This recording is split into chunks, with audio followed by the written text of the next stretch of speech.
네, 안녕하세요. 강의 시작하도록 하겠습니다. 네, 소리 잘 들리시나요?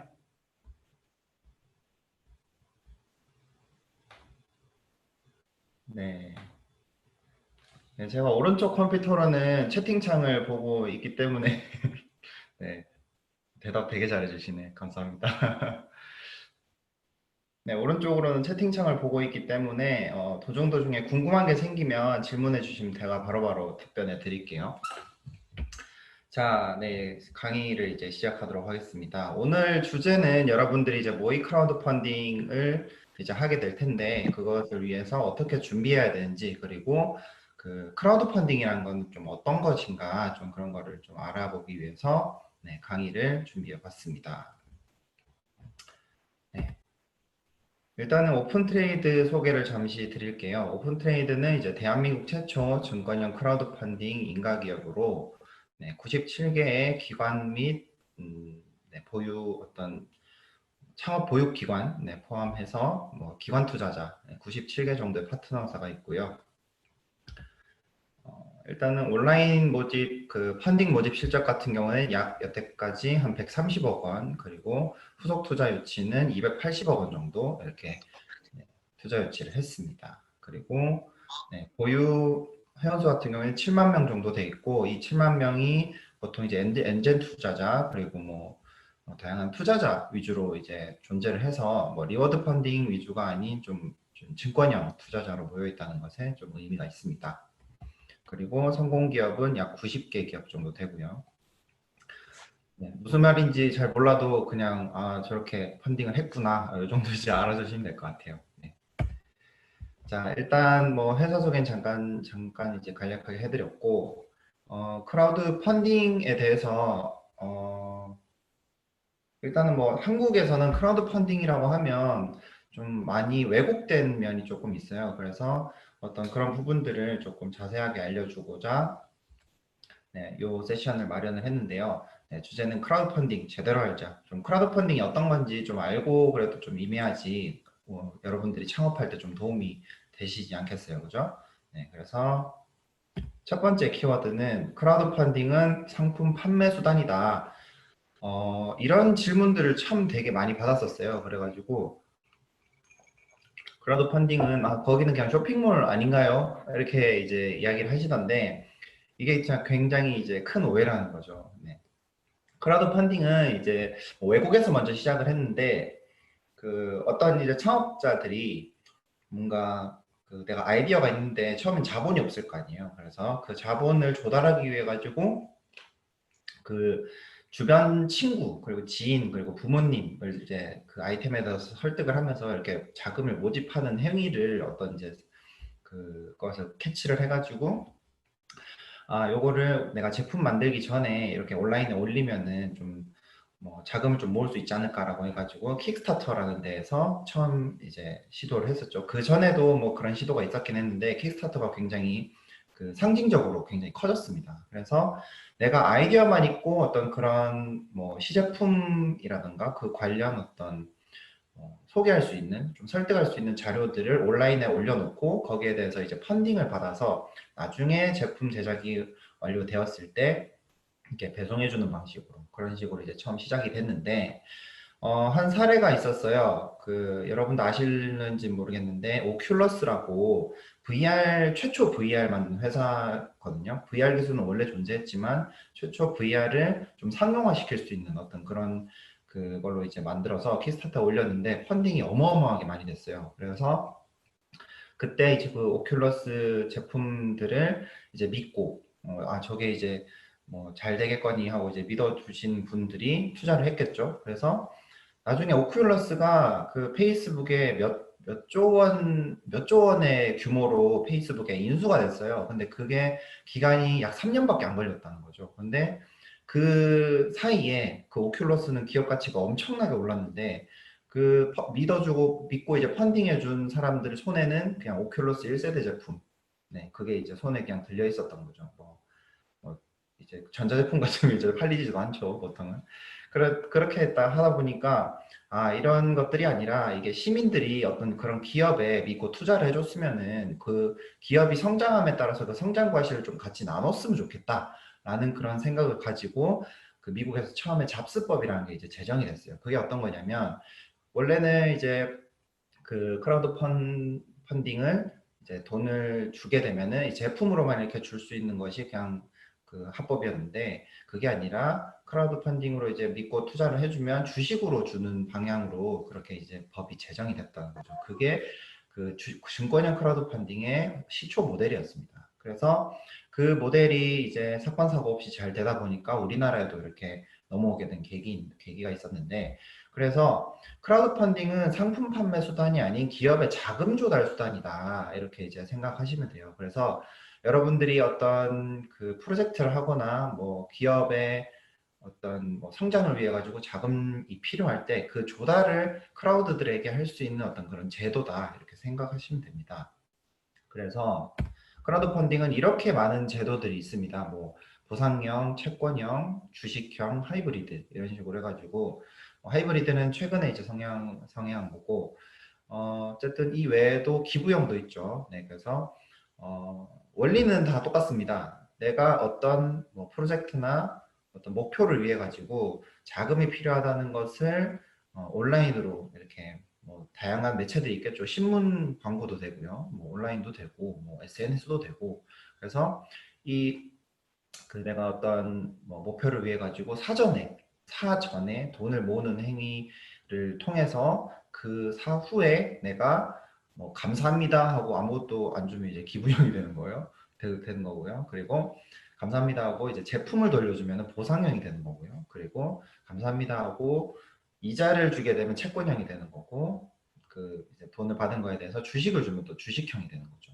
네, 그래서 간단합니다. 그래서 내가 목표를 위해서 나에게 투자해줄 사람들을 이제 설득을 하고 돈을 모은 상황에서 그 다음 행위가 무엇이냐에 따라서 여기 이제 다 달라지거든요. 그래서 뭐 보상형 같은 경우에는 여러분들이 흔히 알고 있습니다. 네, 굉장히 광고도 많이 하고 TV 광고도 많이 나오죠. 네, 그래서 보상형 같은 경우에는 상품의 선판매 후제공 방식인데 요게 좀 많이 왜곡이 돼가지고 요새는 좀 완제품이 아니면 좀 뭐라 해야 될까 다 튕겨서 저희 쪽으로 자꾸 넘어오더라고요. 네. 그쪽에서 아, 우리 제품 완성도가 좀 미흡해서 안 된다. 뭐 이렇게 해서 이제 자꾸 넘어오는데 저는 생각하기를 이제 보상형이라 할지라도 여러분들이 상품이 그렇게 완벽하지 않아도 그 부분에 대해 가지고 어, 어떤 그 상품의 기능 있잖아요. 그 MVP라고 부르는데 그 기능이 고객에게 전달되기 위해서 뭐 지금 당장의 상품의 그 완성도가 높지 않아도 이렇게 믿고 펀딩 받을 수 있는 어떤 그런 플랫폼이 기회를 많이 제공한다고 생각하는데 지금은 정말 이제 완제품판은 좀 쇼핑몰처럼 돼버려서 그냥 신기한 거 있는 곳처럼 이제 돼버려서 조금 초기 스타트업이 사용하기 어려운 네, 그런 형태를 보이고 있습니다. 그래서 조금 저도 이제 창업해본 입장에서는 저런 게 조금 아쉽긴 하네요. 그리고 네, 갑자기 화면에 색칠이 됐네요. 제가 안 했는데 또 색칠이 됐어요. 네, 클릭하지 마세요. 네. 그래서 그 다음은 이제 채권형입니다. 채권형은 아까 말씀드렸다시피 내가 어떤 그 목표를 위해서 사전에 돈을 받아 놓은 다음에 그 목표를 이뤘을 때 이자를 원금과 더해 가지고 갚는 것이 이제 채권형인데 이 채권형 같은 경우에는 그 영화 펀딩에 좀 많이 쓰입니다.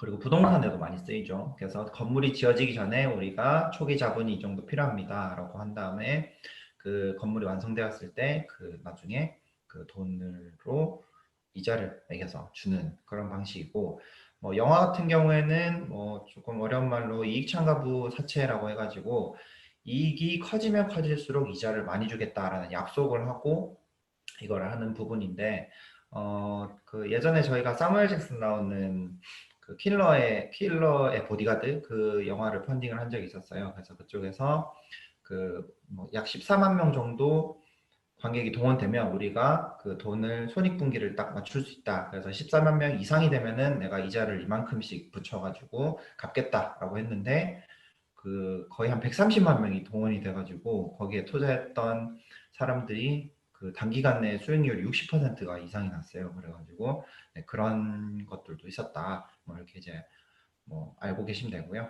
그리고 주식형 같은 경우에는 내가 내 주식을 투자자들한테 이제 넘겨주면서 그 주식 가치에 대해 가지고 돈을 모으는 거죠. 네, 그래서 사전에 내가 이제 성장을 위해 가지고 뭐 운영비도 필요하고 인건비도 필요하고 뭐 이런 부분인데 우리가 이렇게 잘 성장해서 뭐 나중에 이렇게 주식 가치를 이렇게 높이겠습니다라는 게 목적이죠. 설득의 목적이죠. 그래서 그걸 위해 가지고 네, 그 사전에 돈을 모으고 주식으로 보상을 해주는 네, 그런 방식을 주식형이라고 부릅니다. 그리고 하이브리드는 뭐 증권형 베이스의 뭐 채권이든 주식형이든 이제 믿고 투자해 주신 분들에게 상품을 더해서 이제 리워드를 해드리는 어떤 그런 부분을 하이브리드로 지금 작용하고 있습니다.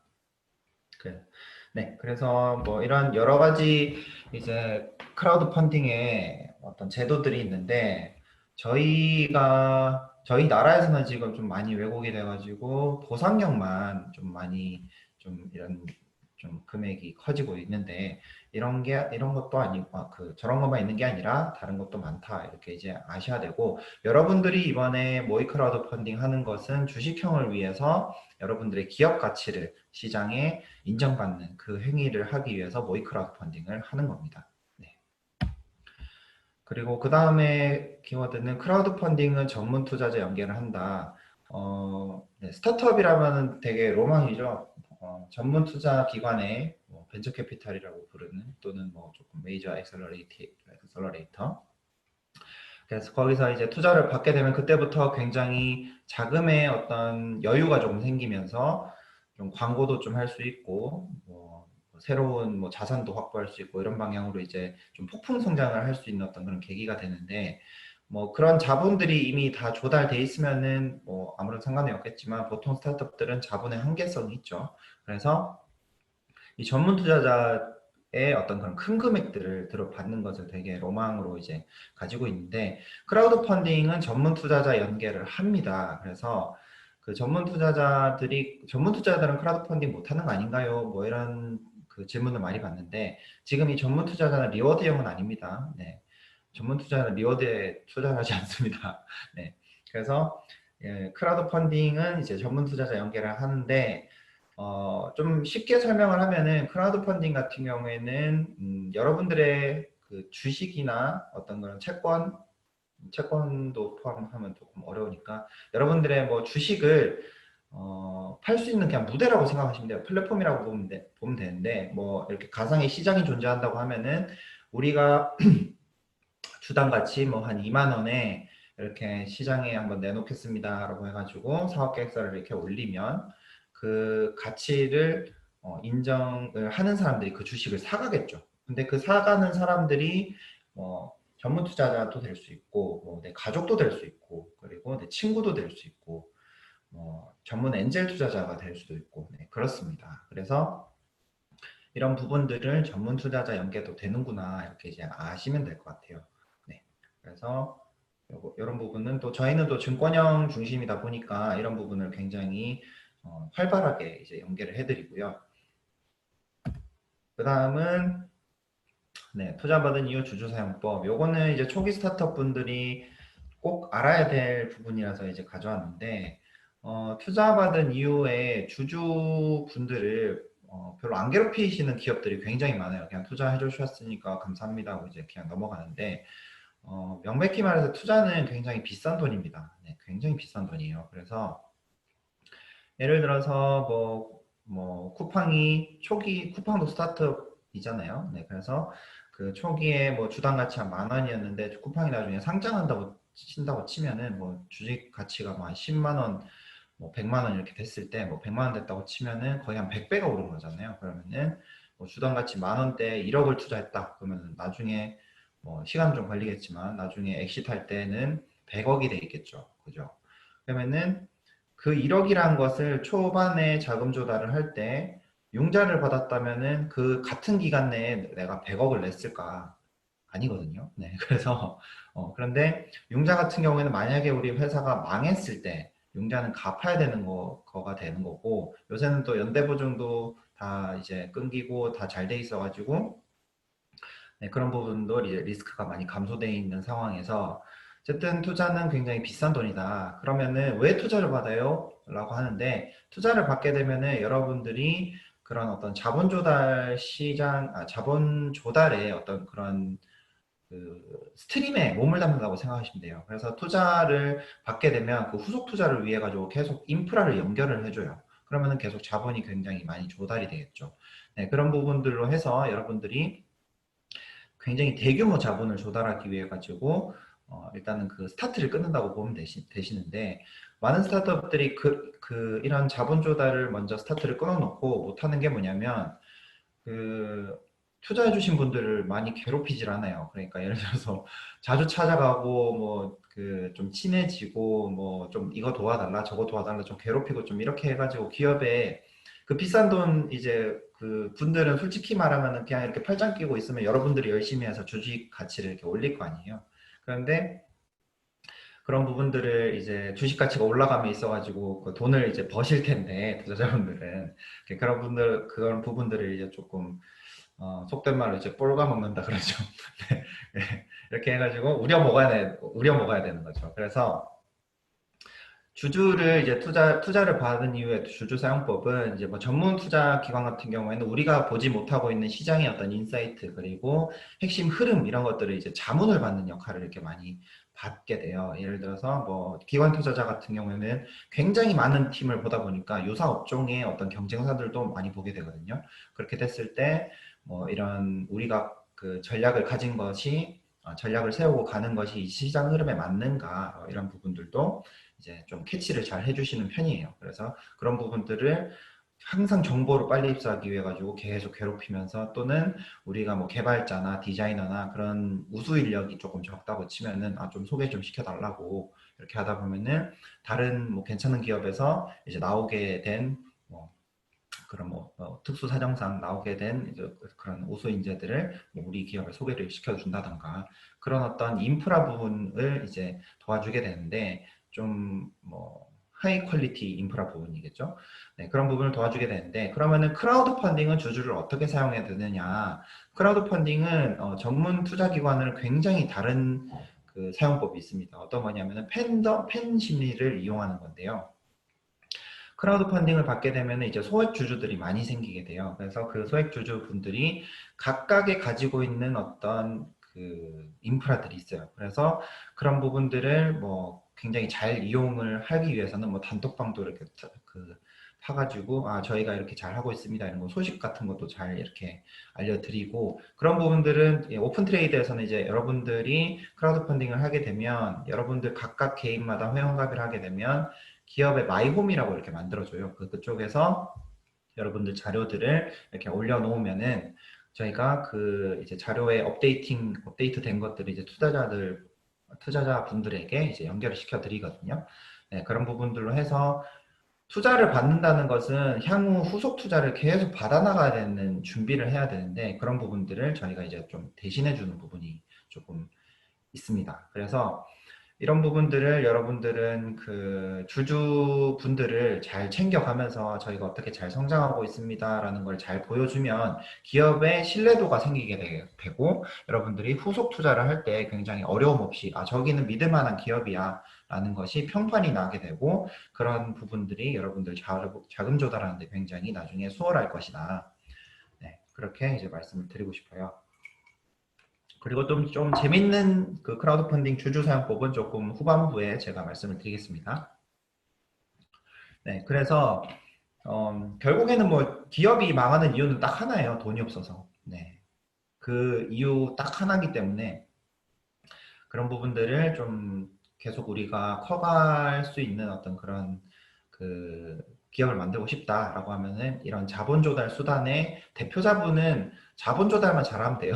네, 내부 일은 기술자, 그 경영자 이런 분들이 경영지, 임원진들, 뭐 CTO분 뭐 이렇게 이제 잘 하는데, 결국엔 자본 조달을 잘 못해가지고 항상 다 회사가 이제 고꾸라지더라고요. 그래서 대표자분들은 이런 부분을 가장 신경 써서 봐야 된다. 이렇게 아시면 될 것 같아요. 네, 조금 빠른가요? 지금 네, 뭐 혹시 질문사항 있으시면 질문사항 채팅창으로 해주시고 네, 그 다음은 크라우드 펀딩은 일회성 행사다. 이게 굉장히 위험한 생각이죠. 근데 다들 이렇게 하시더라고요. 그러니까 프로젝트가 끝난 후에 우리를 믿고 투자해주는 이제 분들인데 그 분들을 케어를 안 한다는 거는 기업의 신뢰도를 굉장히 오히려 역으로 잃을 수 있는 어떤 그런 계기가 돼버리거든요. 그래서 제가 이제 친한 동생도 이번에 이제 그, 그 펀딩을 하게 되는데 거기는 뭐 되게 목공 기술이 되게 좋은 회사라서 그 크라우드 펀딩 몇 차례 연쇄적으로 이렇게 성공을 했는데 거기에 이제 믿고 투자해 주셨던 그 투자자분들이랑 소통을 안 한다는 거예요. 그래서 당장 그렇게 하지 말고 당장 단톡방이라도 파가지고 뭐 다음 뭐 어떤 그런 그 기업의 행보나 뭐 실적이나 이런 부분들을 자랑을 해가면서 조금 뭐 하나하나 이제 전화 드려도 괜찮고 그런 부분들로 이제 기업의 신뢰도를 만드는 것이 중요하다 이렇게 말을 했는데 그 이후로 이제 투자자분들이 그 뭐 기업 대표가 이제 막 전화해가지고 같이 막 이렇게 연계되다 보니까 굉장히 팬덤이 된 거죠. 그래서 다음 제품 나오면 우리가 몇 개 정도 사주겠습니다. 뭐 이런 말을 할 정도로. 네, 그래서 크라우드 펀딩은 여러 그 기업의 신뢰도를 만드는 굉장히 좋은 기회입니다. 그래서 리워드 펀딩도 사기 사건이 굉장히 많아요. 그래서 지금 뭐 W사 같은 경우에는 저기 뭐 신문고에 그 국민청원 뭐 이런 것도 이제 있을 정도로 막 그 조금 먹튀라고 해야 되나요? 그런 것도 있고 막 중국 제품 갖다가 이제 막 그냥 그 리메이킹해서 팔고 막 이런 것도 있어가지고 결국에는 크라우드 펀딩이라는 것은 내가 어떤 목표를 위해서 사전에 돈을 조달하는 건데 그 돈이라는 것을 준다는 것은 최고의 신뢰의 표현이거든요. 그래서 그 신뢰를 받았을 때 그 신뢰의 씨앗을 우리가 받았으면 그것을 키워야 된다는 거죠. 네, 그래서 일회성 행사라고 생각하면 안 되고 그 믿고 투자해 주신 분들을 품은 다음에 여러분들 모의 투자도 똑같습니다. 모의 투자도 여러분들에게 관심이 있으니까 모의로 이제 투자를 하는 거예요. 근데 뭐 자기가 실제 돈이 아니다 보니까 조금 그게 반감될 수는 있겠지만 그래도 결국 우리 기업에 관심 있는 사람들이다. 그래서 그런 분들이랑 이제 같이 이제 그 우리가 어떻게 성장해 가는지 그런 부분들을 뭐 채팅창도 좋고 뭐 저희 오픈트레이드 기업 홈에서 해도 좋고 네, 그런 식으로 계속 이제 연계를 하다 보면 나중에 여러분들의 자금 조달 타이밍이 왔을 때 좀 수월하게 받을 수 있다 이렇게 아시면 될 것 같아요. 그래서 크라우드 펀딩은 일회성 행사가 아니라 우리 투자자분들이랑 신뢰를 받는 첫 어떤 연결고리다. 그래서 그런 부분을 잘 이끌어 가야 된다. 이렇게 아셔야 될 것 같습니다. 그리고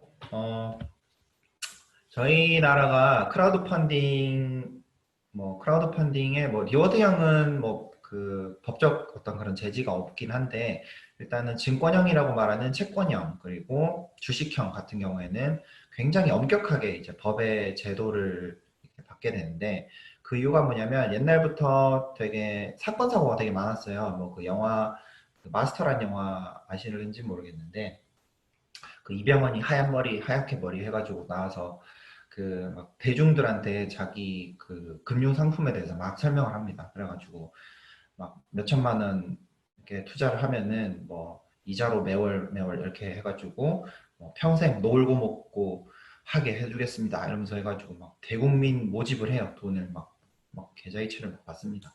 그렇게 해가지고 약 뭐 한 4조 정도를 그렇게 이제 모집을 해서 막 신문 광고, 뭐 TV 광고까지 해가지고 막 다 모집을 해가지고 그 돈을 들고 해외로 도주를 해요. 네, 그래서 막 네, 난리가 나죠. 이런 사건들이 실화였어요, 그게. 네, 그래서 집계된 것만 거의 4조고 막 대포 통장 이용해서 된 거는 그 훨씬 이상일 거라고 막 다 그렇게 이야기하는데 어쨌든 뭐 그 사람은 이제 해외에 도주한 다음에 그 뭐 죽었다 해가지고 뭐 시체 같은 거 하나 불태워서 이렇게 막 와가지고 이렇게 무마가 됐는데 뭐 다른 사람들은 살아있다 뭐 이렇게 살아있겠죠. 네, 그 큰 돈 가지고 네, 그렇게 허무하게 죽을 그런 건 아닐 거라 생각해요. 아무튼 그래서 좀 그런 금융 사건 사고들이 크라우드들의 그런 어떤 그 무지한 금융상품에 대해서 무지한 크라우드들한테 이제 그런 펀드를 모집하는 것이 사건 사고가 많았기 때문에 그래서 이 법적 제도를 굉장히 강력하게 이렇게 해놨는데 그럼에도 불구하고 사건 사고가 많았음에도 불구하고 왜 이거를 법적 제도 안에 넣어가지고 우리나라에 합법화 시켰냐 이 행위가 굉장히 중요한데요. 왜 그러냐면은 여러분들이 기업을 하다 보면 기업을 하다 보면 자금 조달할 수 있는 확률이 1.4%도 안 됩니다. 이게 무슨 말이냐면은 100개 기업 중에 1.4개 빼고는 자본 조달을 못해서 다 그냥 사장당하는 그게 통계예요. 그래서 그게 제가 2019년도 때 정확하게 계산을 했습니다. 신설법인의 개수와 투자받는 우리나라 회사의 개수 이것을 이제 비교를 해보니까 약 그 정도 나오는데 어쨌든 여러 스타트업은 보통 그 자본 조달을 못 해가지고 다 이제 그 시장 반응도 못 보고 그냥 다 사장돼 버리거든요. 그래서 그 자본 조달 수단의 새로운 수단인 거예요. 이것은.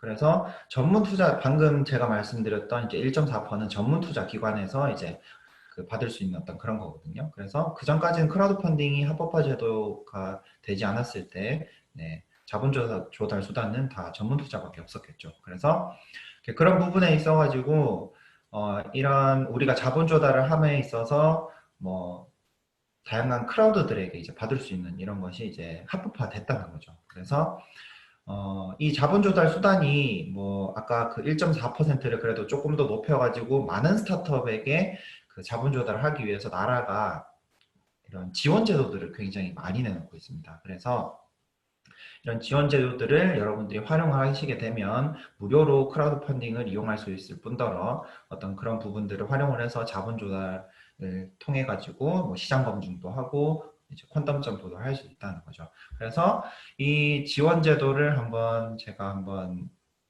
훑어드릴 텐데 이 페이지 같은 경우에는 지금 다 사진을 좀 찍으세요. 별표 한 100개 정도 치시고 여러분들이 자본 조달함에 있어가지고 굉장히 효율적인 방법에 정말 좋은 제도다 이렇게 아시면 돼요. 이 엔젤 매칭 펀드 같은 경우에는 아까 말씀드렸다시피 뭐라 해야 될까 지원금 형태의 어떤 투자기 때문에 심사는 다 받아요. 실사도 다 받고 하는데 이게 왜 중요하냐? 여러분들이 아마 자본 조달을 위해 가지고 시장 반응을 어느 정도 좀 본 다음에 이거 투자해 가지고 뭔가 조금 시장에 광고 같은 것도 하고 조금 뭐 제품을 조금 더 우수하게 만들면은 우리가 돈을 좀 많이 벌 수 있겠다라는 걸 캐치를 했다고 치면 결국에는 이제 자본 조달을 해야겠죠. 그런데 여러분들이 뭐 엑셀러레이터나 뭐 벤처 캐피탈에 여기 보면 최대 6억이라고 돼 있죠. 저 부분들을 조달하기 위해서는 굉장한 시간과 노력이 많이 듭니다. 기업의 신뢰도를 보여주기 위해 가지고 같이 미팅을 보통 12회 정도 미팅을 해요. 그래서 그 미팅이 뭐 그냥 간단한 미팅도 아니고 IR 자료를 계속 수정해 가면서 IR 자료라고 하면은 기업의 투자 유치를 위한 뭐 발표라고 보시면 돼요.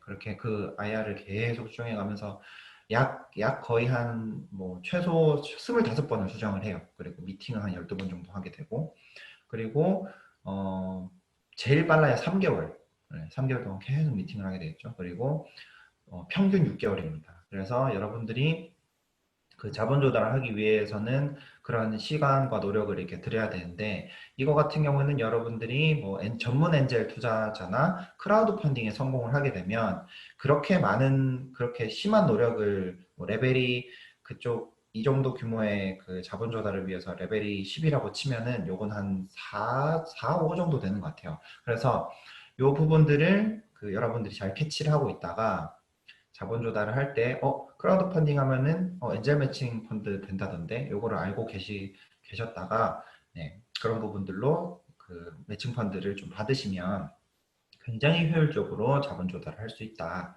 이렇게 아셔야 될 것 같아서 제가 별표 100개 치라고 했습니다. 그래서, 한번 볼까요?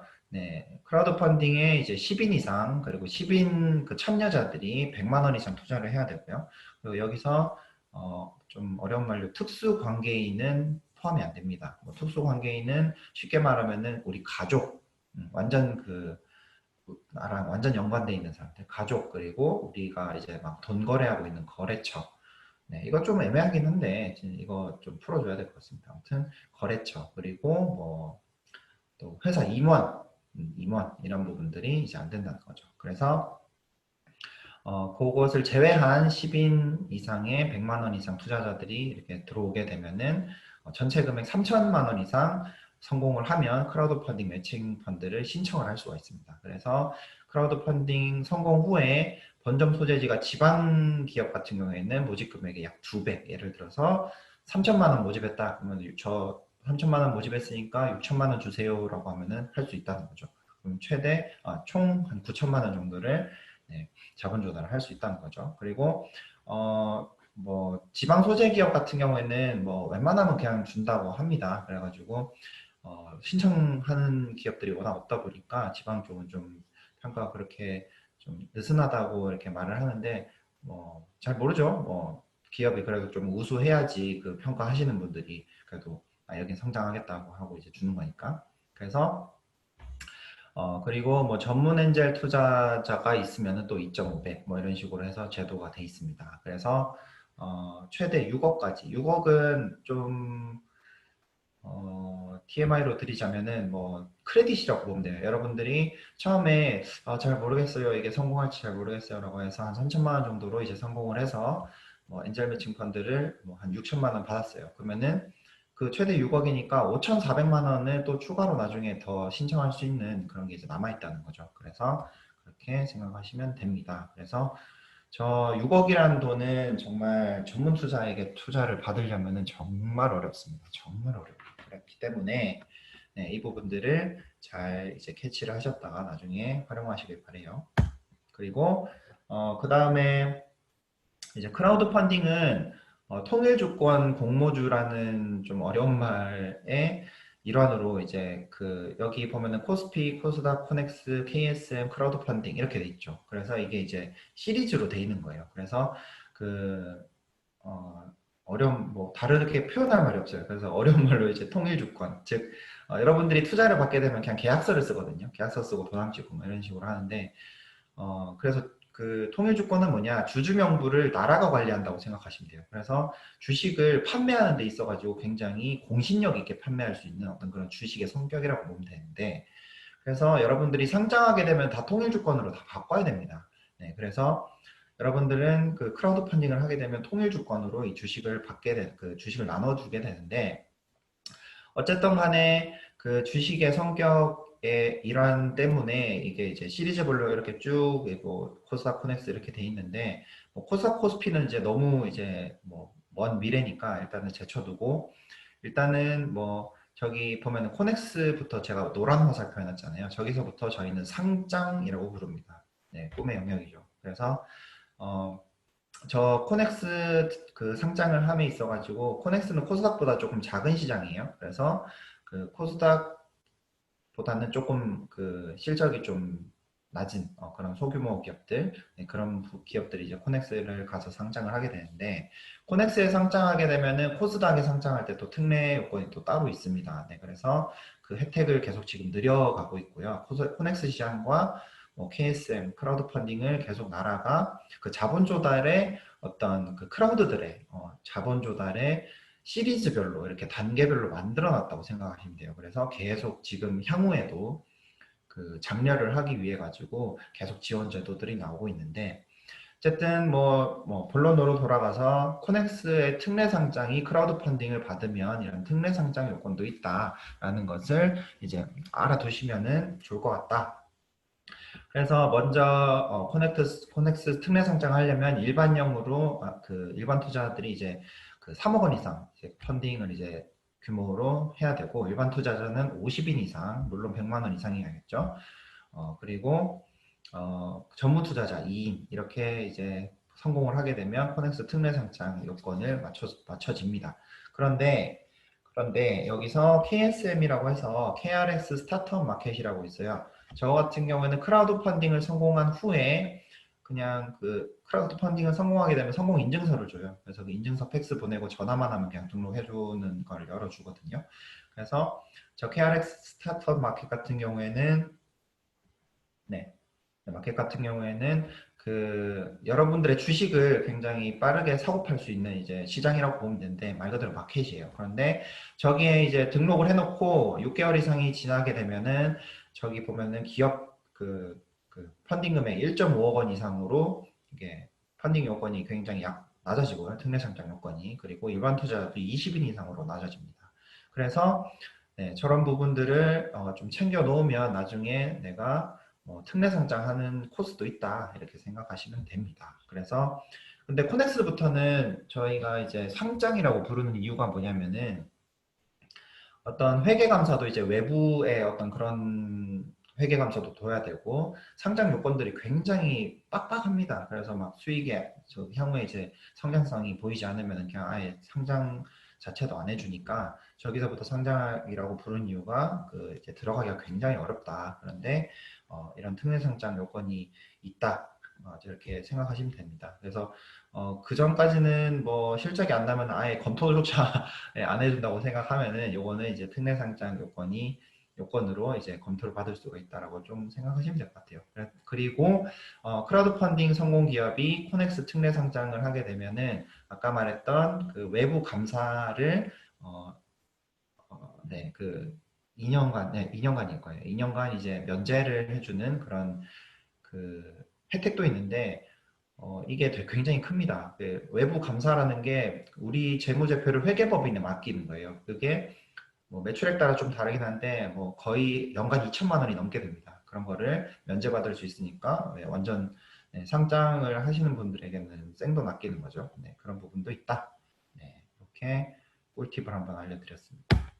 그리고 아까 말씀드렸다시피 네, 그 지원 제도가 여러 가지가 있습니다. 이렇게 그래서 뭐 K 크라우드 뭐 펀딩 같은 경우에는 크라우드 펀딩 기업 그 받는 기업에게 이제 전문 투자 금액을 이렇게 뭐 선행 리드 투자라고 하죠. 처음에 크라우드 펀딩 하는데 먼저 들어오느냐 또는 뭐 성공 후에 들어가느냐 이런 부분들로 해서 펀드가 200억 규모 정도 지금 결성이 되고 있고 이 부분은 왜 중요하냐면은 여러분들이 펀딩을 하게 되면 전문 투자자들이 앞에 이렇게 딱 자리 잡고 있으면은 뒤에 굉장히 공신력 있죠. 네, 평가를 전문적으로 받았다는 거니까. 그래서 그런 부분들로 이제 그 크라우드 펀딩을 굉장히 수월하게 그 받을 수 있는 부분이기 때문에 저런 부분도 저렇게 크라우드 펀딩 하는데 펀드도 이렇게 나라에서 구성을 해주는구나 이렇게 아시면 될 것 같고 KSM도 아까 여기서 KSM 보셨죠? 네, 두 번째. KSM도 이제 이렇게 크라우드 시딩 펀드라고 해가지고 여러분들이 뭐 그 크라우드 펀딩 KSM에 등록된 기업이 크라우드 펀딩 할 때 저런 펀드를 이제 쓸 수 있다 이렇게 아시면 될 것 같아요. 그리고 뭐 금융사 지원 프로그램, 뭐 보증후대크 프로그램 뭐 이렇게 있는데 뭐 마지막은 이제 성공기업 대상 후속 투자를 위한 IR 중개 같은 경우에는 좀 특이하게 저희 기업만 해요. 그래서 아까 말했다시피 여러분들이 뭐 모의 크라우드 펀딩이든 펀딩을 하게 되면 그 기업 폼에 여러분들이 어떻게 성장해 갔는지를 자료를 계속 올리면 저희가 그거를 이제 투자자분들에게 계속 연계를 해드리는 어떤 그런 부분이라서 네. 자기가 이제 성장하는 거 기업 SNS라고 생각하시면 돼요. 되게 SNS처럼 돼 있고 그래서 그런 부분들로 하면 여러분들이 자본 조달을 하는 데 있어가지고 조금 그래도 버든을 짐을 조금 이제 덜어드린다 이렇게 생각하시면 돼요. 네, 지금부터 네 여러분들이 정말 필요한 실전 기술이죠. 네, 모의 크라우드 펀딩 자료 어떻게 만드나. 네, 지금 20분 정도 남았는데 네, 속성으로 한번 시작해 볼게요. 네. 일단은 크라우드 펀딩은 여러분들이 온라인에서 여러분들의 기업의 매력도를 설명을 해야 되기 때문에 굉장히 효과적이고 조금 촌철살인 같은 그런 자료들을 이렇게 올려야 됩니다. 하나하나의 장표가 굉장히 중요시 된다고 생각하시면 되는데요. 어, 일단은 투자자의 시각으로 내가 자료를 만들어야 된다. 이것을 조금 받아 적어 주시면 좋을 것 같아요. 투자자의 시각으로 자료를 작성하자. 이게 무슨 말이냐면 투자자는 여러분들 기업이 뭐 열심히 하고 뭐 어떻게 성장하고 뭐 그런 거 좋죠. 그런데 결국에는 내가 주식을 사서 돈을 벌 것인가 이 시각으로 계속 봅니다. 그래서 그 시각을 만족시켜주기 위해서는 뭔가 조금 그 짧은 자료에 뭔가 효과적으로 이렇게 줘야 되는데 이게 왜 그러냐면은 여러분들이 뭐 역지사지로 여러분들이 지금 다른 크라우드 펀딩이나 어떤 그런 기업 IR 자료 같은 회사 소개서 이런 걸 본다고 치면은 관심이 없는 상태에서 그냥 아무거나 하나 딱 픽해가지고 본다고 쳐보세요. 정말 눈에 한 개도 안 들어옵니다. 관심이 없다고 생각되는 딱 그 상태에서. 그래서 여러분들은 투자 유치함에 있어가지고 시장을 굉장히 잘 선택해야 돼요. 그 시장을 선택함에 있어서 여기 보면은 여기 나와 있죠 화면에 비주류가 아닌 대중적이고 자극이 될 만한 키워드라고 했는데 여기 기업은 그 센서를 만드는 회사예요. 그래서 뭔가 접근을 할 때 그 센서가 감지를 해가지고 뭐가 접근하고 있다는 데이터를 이제 그 CPU에다가 막 이렇게 때려주는 어떤 그런 역할을 하는데 어쨌든 이 기술을 뭐 다양하게 사용할 수 있겠죠. 뭐 선박이 부딪힐 거를 이제 미리 감지한다거나 뭐 암초 같은 거 뭐 그런 것도 될 수도 있고 뭐 그 건설 현장에서 뭐 사람이 있을 때 이제 감지를 한다거나 여러 방면에 쓸 수 있어요. 쓸 수 있는데 거기서 가장 되게 매력도 있던 그때 당시에 매력도 있던 시장은 전기차 시장이었어요. 그래서 자율주행 자동차 그 키워드가 굉장히 자극적이라는 거죠. 그래서 실제로 그 시장이 굉장히 잘 커가고 투자자들은 굉장히 폭발 성장하는 걸 좋아하기 때문에 예를 들어서 뭐 건설 현장이다 그러면은 그 건설 현장의 그 문제점이 정말 막 사회적 이슈가 엄청 되고 막 이러면은 당연히 그 기업이 주목을 받겠죠. 근데 그게 아니라면 시장 자체가 커져야 된다는 건데 어쨌든 저성장 포인트는 저성장이 생각되면은 별로 투자를 안 하고 싶다는 거예요. 그래서 여기서 보면 자율주행 자동차 센서 원천 기술을 가지고 우리가 뭐 세계 펼칠 겁니다. 라고 하면은 네, 뭐 잘 하세요. 뭐 이렇게 이런 반응이라고 치면은 저희가 제가 말을 잘못했네요. 저희가 센서를 통해서 뭐 세계 뭐 여러 분야에 팔겠습니다라고 하면은 네, 뭐 팔 수 있겠죠라고 하는데 저희는 자율주행 자동차에 특화된 그 센서를 다양한 뭐 기업들에 연계를 해서 팝니다라고 하면 자율주행 자동차 이런 식으로 해가지고 뭔가 그 키워드들로 이렇게 뭔가 상상을 한다는 거죠. 그래서 와서 이제 읽어본다는 겁니다. 그래서 요지는 와서 관심 없는 상태니까 그냥 멍하게 읽게 되니까 그런 부분들을 좀 우리가 어떻게 폭발 성장할 수 있는 시장을 선택을 하고 있는지 그 키워드들을 굉장히 조금 주류에 네, 포함되는 그런 거를 선택을 해야 된다는 거죠. 주류 키워드 되게 많죠. 뭐 신문기사 조금만 읽어보면 되죠. 아니면은 신문기사 어렵다라고 하면은 그냥 뉴딜 정책만 보세요. 네, 뉴딜 정책 그리고 코로나 그러면은 나오죠. 언택트 뭐 또 뭐 있죠. 뭐 5G 그리고 뭐 네, 여러 가지 키워드들이 있습니다. 네, 그래서 그런 부분 뭐 네, 전기차도 있고 뭐 여러 개가 있죠. 뭐 드론도 있고 네, 그래서 그런 부분들로 우리가 조금 맞춰서 그 시장 스트림에 태우는 게 굉장히 중요한데 여기서 조금 꿀팁을 드리자면 그 여러분들이 시장이 항상 변하고 여러분들 기업이 어떻게 될지 모르는 항상 물음표 상태잖아요. 그런데 시장 자체가 크게 되면은 그 시장이 크기 때문에 나는 정말 그냥 평타만 해도 그 시장 때문에 이렇게 성장을 한다는 거죠. 그거를 기대를 하는 겁니다.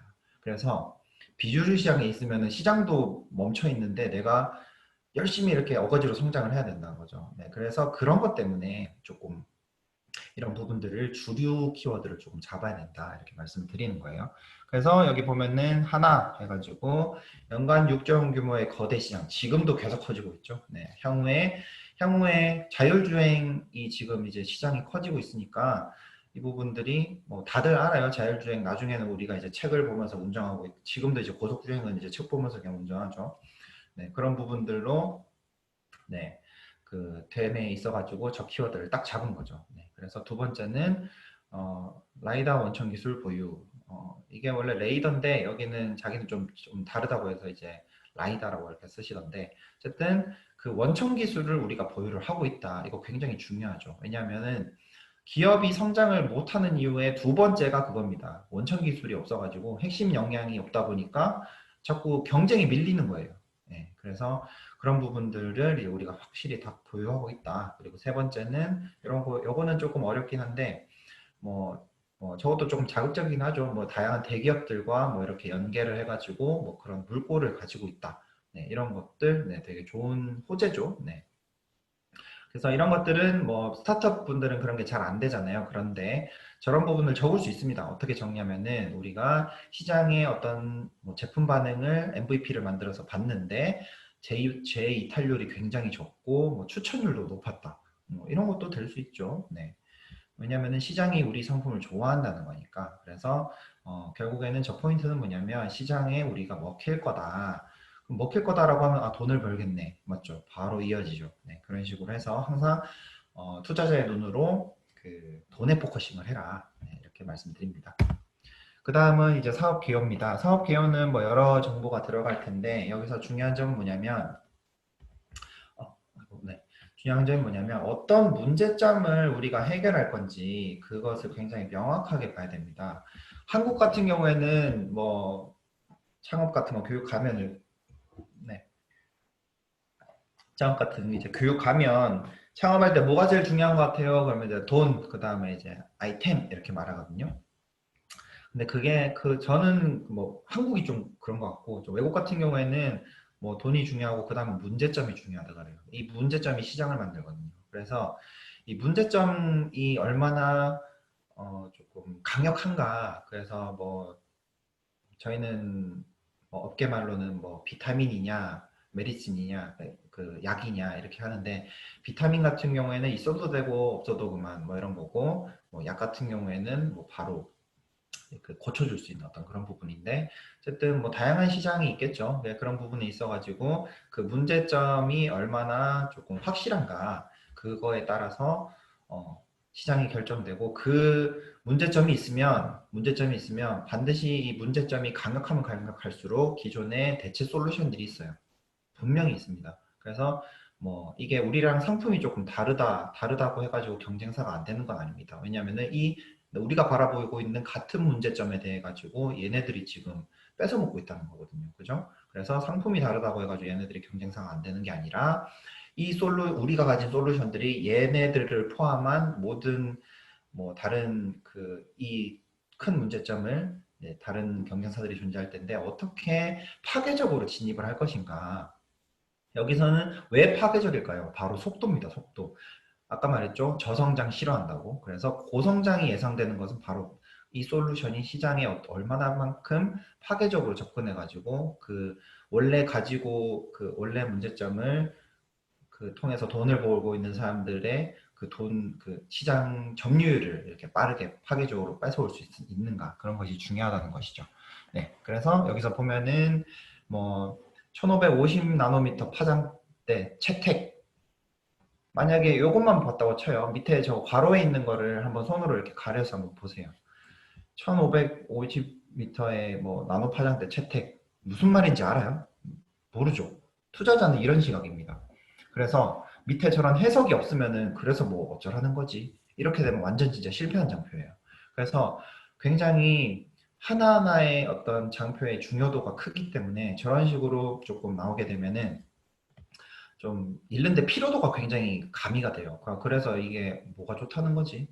얼마나 좋다는 거지? 그래서 이게 뭐 그렇게 혁신적이야? 이렇게 계속 자꾸 물음표가 들게끔 장표가 이루어지면은 진짜 한 두 페이지 가다가 그냥 끊어버려요. 네, 그렇기 때문에 저런 것들이 뭐 내가 핵심으로 알려줘야 될 어떤 경쟁력이다라고 하면은 해석을 해줘야 됩니다. 왜 좋은지 그리고 얼마나 좋은지. 그래서 밑에 적혀 있죠. 그래서 아, 그 1550m 파장대 채택하는 것이 악천후의 강점이 있구나. 자율주행 자동차 같은 경우에는 비가 올 때 어떤 그런 뭔가 센서가 잘 작동 안 하는 문제점이 있겠구나라고 이렇게 생각을 할 수가 있죠. 그죠?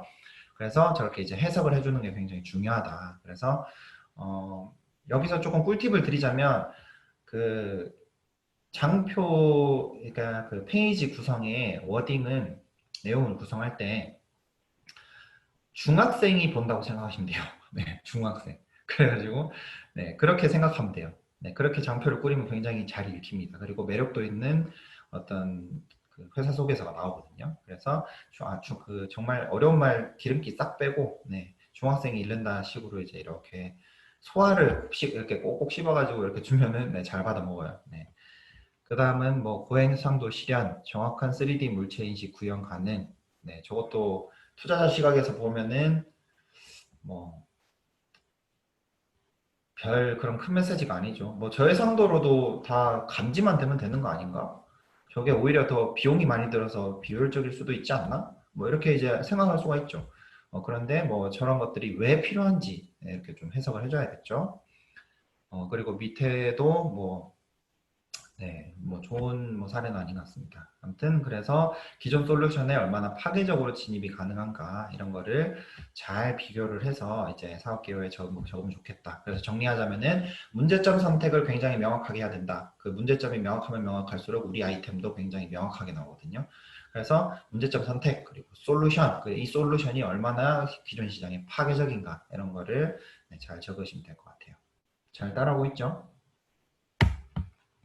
네, 그 다음은 이제 자, 솔루션이 나왔으면은 과연 이게 시장이 존재하는가에 대해서 설득을 해야 돼요. 그래서 이 문제점을 가지고 있는 그 시장이 이렇게 형성돼 있습니다라고 보여주는 건데 보통은 탑다운 방식을 많이 씁니다. 이게 이제 탑다운 방식인데 보고 계신 게 템샘섬이라고 해가지고 뭐 토탈 시장, 전체 시장, 유효 시장, 거점 시장 이렇게 세 개로 보통 나눕니다. 여기서 스타트업이 뭐죠? 네. 스타트업이 가장 중요시해야 될 시장은 어디일까요? 바로 네, 거점 시장, 수익 시장이죠. 가장 작은 썸 시장이 가장 중요해요. 그래서 이 썸 시장은 뭐냐면은 내가 이 문제점과 솔루션을 가지고 당장에 진출할 수 있는 나의 소규모 영토거든요. 삼국지랑 똑같습니다. 우리가 사업을 확장을 하려면 우리의 메인 영토들이 있어야 돼요. 그래서 그 영토가 거점 시장이라고 하는 부분인데 이 거점 시장은 뭐냐면 우리의 솔루션을 안 쓰면은 불편해할 사람. 아, 이거 있다가 없으면은, 너무 불편해요. 또는, 왜 없어요? 뭐 이런 식으로 해가지고, 우리의 제품, 그 솔루션에 이제 팬이 될 사람들이 모여있는 그것이 거점 시장이라고 부르는데요. 이 거점 시장이 왜 중요하냐면은, 그 거점 시장을 섭렵하고 그 다음 시장으로 확장하기가 굉장히 편하기 때문입니다. 그래서 전문 용어로 볼링핀 효과라고 하는데 우리가 볼링을 할 때 스트라이크를 치려면은 제일 머리에 있는 헤드핀을 잘 쳐야 되잖아요. 그래서 그 헤드핀이 거점 시장이라고 보면 돼요. 그래서 보통 많은 큰 기업들도 다 그렇게 성장했어요. 뭐 나이키 같은 경우에는 뭐 다양한 신발 그런 게 있었는데 거기서 나이키 뭐 에어솔 가지고 완전 스타가 됐죠. 그 에어솔이 그 가장 잘 팔리는 데가 어디였을까요? 네, 뭐 농구, 뭐 그런 충격 완화 그리고 달리기 네, 이런 부분들에서 굉장히 그 어떤 그 충격이 많은 어떤 그런 그 운동화가 필요한 그 고객군들이 완전 팬이 된 거예요. 그래서 그거를 시작으로 해가지고 뭐 생활 운동화 뭐 조던 메이커 뭐 이런 식으로 막 펼쳐가죠. 네, 그래서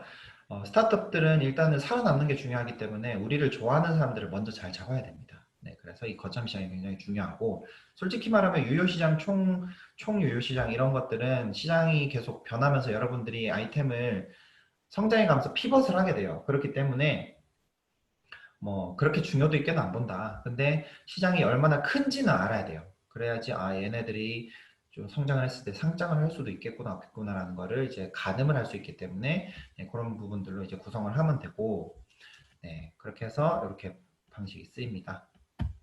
네, 그 다음은 이제 경쟁사 분석인데요. 경쟁사 분석은 보통 이렇게 표로 많이 구성을 합니다. 그래서 여기서 중요한 점은 구분 보이죠? 저거를 어떻게 구분하는가인데 구분할 때 우리의 단점이 보인다고 해가지고 빼지 마세요. 절대 빼지 마세요. 왜냐하면은 우리가 이제 작은 기업이면 기업일수록 자본적 한계도 있고 리소스 한계도 있기 때문에 경쟁사 대비 모든 것이 우수하다라는 것은 그냥 투자자 입장에서는 거짓말로 봅니다. 그런데 여기서 해야 될 건 뭐느냐? 경쟁사들은 이런 전략으로 해가지고 이런 그 구분 항목들에 이런 전략으로 해가지고 뭐 여기에 포커싱을 하고 있다. 그런데 우리는 이런 전략이다. 라고 해가지고 전략이 좀 다름을 보여주고 그 우리가 가진 그 전략이 그 대표자님이 그 통찰하시기에 향후의 시장 변화성에서는 우리가 이길 거다라는 것을 나타내주는 장표입니다.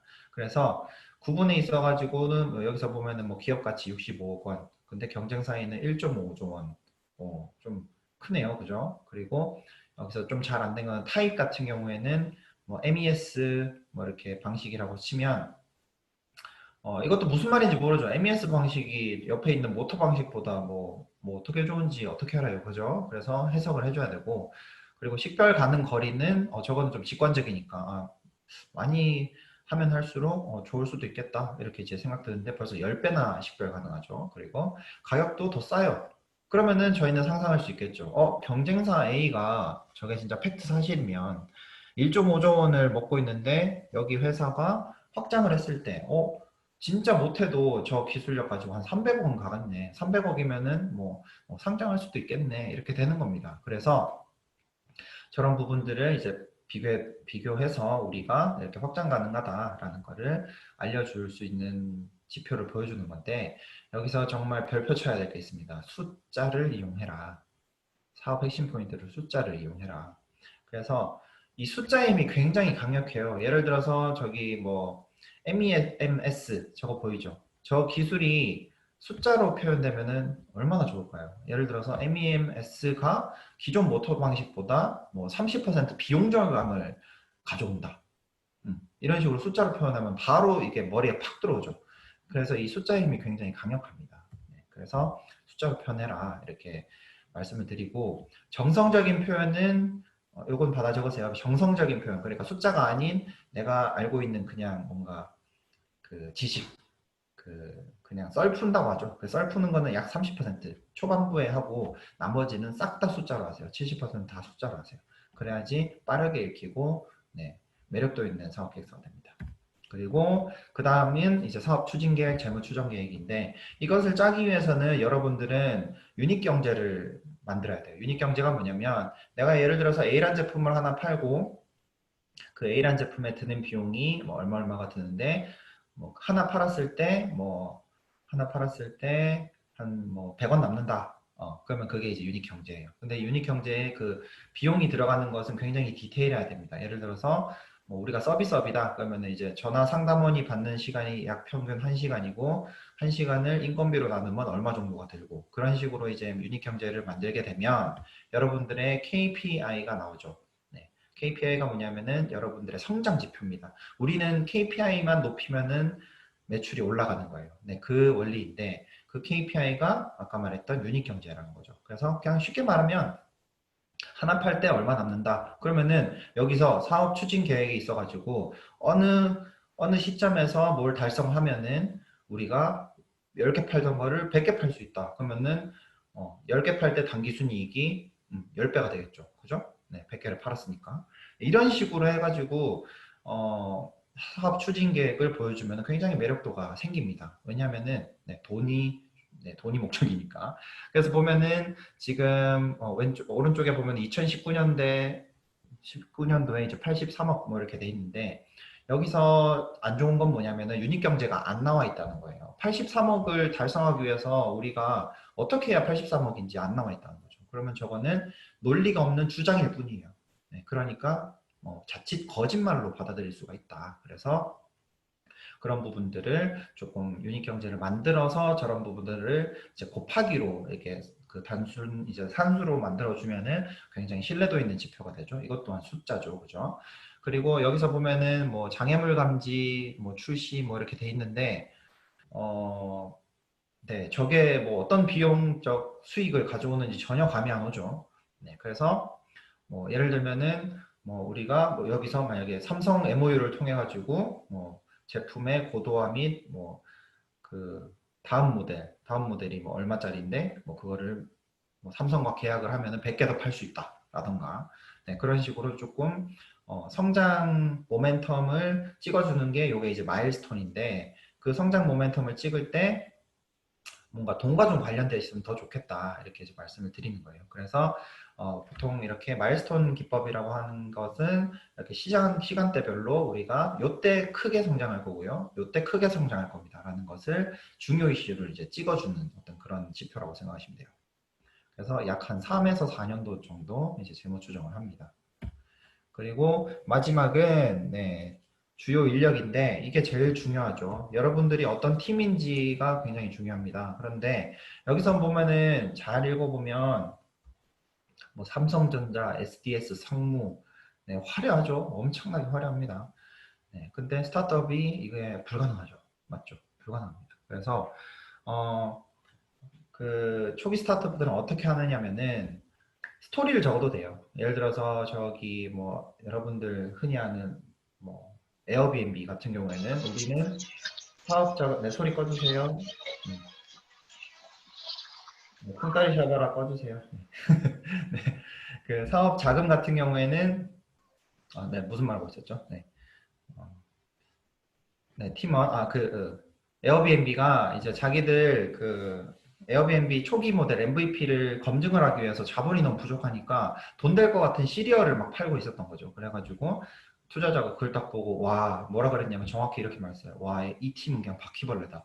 죽여도 죽질 않는다. 그래가지고 투자를 했어요. Y 컴비네이터가. Y 컴비네이터 같은 경우에는 글로벌 탑5 그 엑셀러레이터거든요. 네, 완전 메이저급. 네, 그래서 그 에어비앤비가 그렇게 성장해가지고 지금은 기업 가치가 몇십 조죠. 네. 그런 방식으로 해서 우리가 자랑할 게 솔직히 스펙이 없다라고 하면은 스토리를 적으세요. 그래서 우리가 얼마나 끈끈한 팀이고 이거를 왜 가능한지 돼 가지고 그냥 썰풀어도 돼요. 네, 그래서 팀이 이렇게 끈끈하다 그런 부분들을 보여줘도 되게 우수한 팀이 생각보다 적어요. 조금 왜 그러냐면은 팀이 와야 돼 가지고 네, 아이템이 좋아요. 팀이 와야 돼서 이제 안 되는 경우가 굉장히 많거든요. 그래서 이게 굉장히 중요하다 이렇게 생각하시면 됩니다. 그래서 뭐 능력, 결속력, 레퍼런스 이렇게 적혀 있는데 여러분들이 예전에 했던 뭐 재밌는 프로젝트들 거기에서 내가 이렇게 성과를 냈다 뭐 그런 것도 뭐 괜찮습니다. 네. 그 다음은 아까 네. 시간 관계상 요거는 그 빠르게 넘어갈 건데 여기 같은 기업 같은 경우에는 자기들 고객이죠. 네, 고객들을 주주로 받았어요. 그래서 그 고객이 그 여기 에어비앤비랑 같은 서비스거든요. 그래서 고객이 건물주들이에요. 그래서 건물주가 그 방을 올리면 이렇게 중개를 해가지고 돈을 버는 방식인데 어쨌든 그 건물주들을 주주로 받았어요. 그래서 그 건물주가 여기 다른 이제 친구 건물주들한테 여기 써보라면서 이런 식으로 해가지고 투자를 그분들한테 받았는데 그 투자자가 여기 기업에 편이 돼가지고 네, 지금도 미스터 맨션은 저기 제주도에서 주주 그 파티를 합니다. 감사하다 하면서 그렇게 이제 그 팬덤 관리를 하니까 계속 시장 점유율이 계속 높아지는 거예요. 네, 그런 식으로 해서 아까 네, 재밌는 사례 말씀드린다고 했었어서 한번 짚었습니다. 그리고 여기서 이제 펀딩 함에 있어가지고 요거는 좀 뭐 수학의 정석 같은 이제 공식이에요. 그래서 펀딩 여기 보면 스타트 보이죠? 아래 왼쪽 아래. 그래서 스타트하기 전에 적극적으로 타임라인 활동이라고 하는데 SNS, 채팅, 그리고 뭐 연락해가지고 나 이런 거 한다 계속 홍보하셔야 됩니다. 정말 오랫동안 홍보를 하셔야 되고 그 준비가 됐을 때 땅 시작했을 때 펀딩 금액이 없으면 여러분들 그 투자 설명서가 이제 안 읽힐 확률이 굉장히 높아요. 여러분들도 어떤 그 쇼핑몰을 갔는데 뭐 똑같은 원리입니다. 빵원, 그러니까 구매 후기 0 이렇게 돼 있으면 안 사고 싶잖아요. 그죠? 똑같아요. 그래서 투자 받는 것도 여러분들 이제 주변 지인들한테 좀 이렇게 해서 처음에 그 트리거라고 그러죠. 이제 방아쇠를 이제 잘 당겨 놓으면은 이게 투자가 올라간다는 어떤 그런 내용입니다. 네. 이런 방식으로 하는 거고 모의 크라우드 펀딩도 똑같습니다. 네, 그래서 적극적으로 홍보를 많이 해야 된다. 그래서 자료 올려놓고 야 한번 봐줘, 뭐 친구 봐줘, 뭐 부모님, 친척 다 봐주세요. 이런 식으로 해가지고 네, 트리거를 잘 쏘자. 아시겠죠? 그다음 모의 크라우드 펀딩과 실전 크라우드 펀딩. 자, 마지막입니다. 네. 모의 크라우드 펀딩은 여러분들이 나중에 실전 크라우드 펀딩으로 자본 조달을 하기 전에 보통은 전환율이 한 30% 정도 나와요. 15%에서 30% 정도. 그래서 모의 크라우드 펀딩을 통해 가지고 우리가 이 정도 금액이 모이는구나. 거기서 한 15%에서 30% 매기면은 실전 크라우드 펀딩 했을 때 이렇게 전환이 되겠구나 상상할 수 있는 어떤 그런 시뮬레이션이라고 보면 됩니다. 그런데 이런 질문이 들 수도 있죠. 뭐 바로 실전 크라우드 펀딩하면 안 돼요. 그런데 실전 크라우드 펀딩 해서 여러분들이 만약에 실패했다 그러면은 그냥 생돈 날리는 거예요. 네, 수수료, 제반 수수료들이 다 있거든요. 그렇기 때문에 모의 크라우드 펀딩으로 좀 미리 좀 이렇게 간을 본 다음에 이 정도는 자본 조달할 수 있겠네라는 거를 미리 캐치를 해놓으면 좋을 것이다. 그래서 여러분들이 이번에 하는 것은 실제 자본 조달을 하기 전에 한번 시뮬레이션 해보는 거다라고 생각하시면 됩니다. 네, 그리고 창업에 굉장히 저도 이제 창업자 출신이라서